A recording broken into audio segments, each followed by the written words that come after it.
24 કલાકમાં ઓછામાં ઓછા અડધો કલાક ખુલ્લા પગે જમીન ઉપર રહેવાનું છે.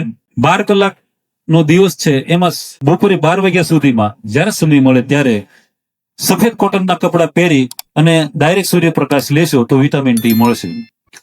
આપણે જોઈ જ આજકાલ ડોક્ટર એવું કહે છે કે B12 તમને ઘટે છે, વિટામિન ડી ઘટે છે. આ બે પરેશાની સૌથી વધારે છે. તો એ કઈ રીતે ઘટે છે તો એ તમે જાણી લો. ગુડ ફૂડ છે જો ખાવામાં આવે તો એ ફૂડ આપણા જઠરમાં ગુડ બેક્ટેરિયા બનાવે, સારા બેક્ટેરિયા બનાવે, બીટા સેલ બનાવે, અને એ સેલ જે છે એ B12 બનાવે છે. કોઈ એમ કહે છે કે ભાઈ નોનવેજ ખાઈએ કે આ ફલાણું ઢીમચું ખાઈએ તો એ B12 આપણું સારું રહે છે. વધારે વળીને પાછો કહું છું, બકરીથી માંડીને હાથી સુધીમાં કોઈ નોનવેજ ખાતું નથી. પોતાની માતાના દૂધ જયારે બચવણા હોય એ સિવાય દૂધ પણ ક્યારે લેતા નથી. તો છતાં એનું B12 ઊંચું છે.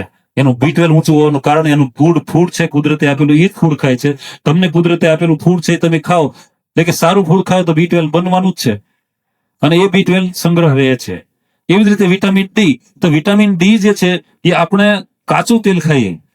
આપણે ગુજરાત જે છે એ એવા પૃથ્વીના નકશા પર આવેલું છે કે એમાં મગફળી અને તલ આ બેનો પાક સારો થાય છે. આપણે ઉત્તરમાં રાયડો ને બધું થાય છે, પણ એકચ્યુઅલી સારામાં સારું ખાવા માટે તલ તેલ છે.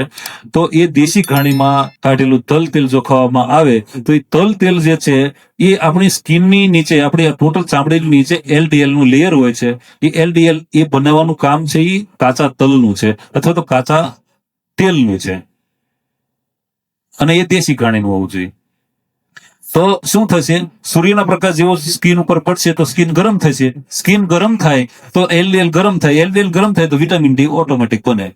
આ ધોળિયા લોકો આપણે ત્યાં દરિયાકાંઠે તમે જોવો છો પડ્યા રહે છે, એનું કારણ એ જ છે એ લોકોને ત્યાં વિટામિન ડી આ રીતે સૂર્યપ્રકાશ આવતો નથી, તો એ લોકો વધારે બીમાર રહે છે. એટલે વિટામિન ડી કુદરતી લેવા આવે છે, અને વિટામિન ડી એવું છે કે સંગ્રહ થઈ શકે છે. આજકાલ વિટામિન ડી બધાને ઓછો હોવાનું કારણ એ છે કે આપણી હવા ખરાબ થઈ છે, પાણી ખરાબ થયું છે, આપણી રહેણીકરણી ખરાબ થઈ છે, આપણે પ્લાસ્ટિકની બેગું જે પ્લાસ્ટિકની હોય છે પડીકા એ ખાવાના શરૂ થયા છે. એટલે વિટામિન ડી આપણી બોડી વધારે વાપરે છે, એટલે વિટામિન ડી આપણે ઓછું છે.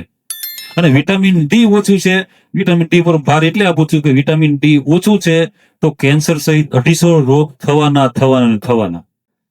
જેને ડાયાબિટીસ છે એ વિટામિન ડી નો એક રિપોર્ટ કરાવજો, એને વિટામિન ડી નીચે હશે. વિટામિન ડી તમે ઉપર લઈ જાઓ એટલે ડાયાબિટીસ ઓટોમેટિક કાબુ મળી જાય છે. વિટામિન ડી એટલું બધું કામ કરતું હોય છે.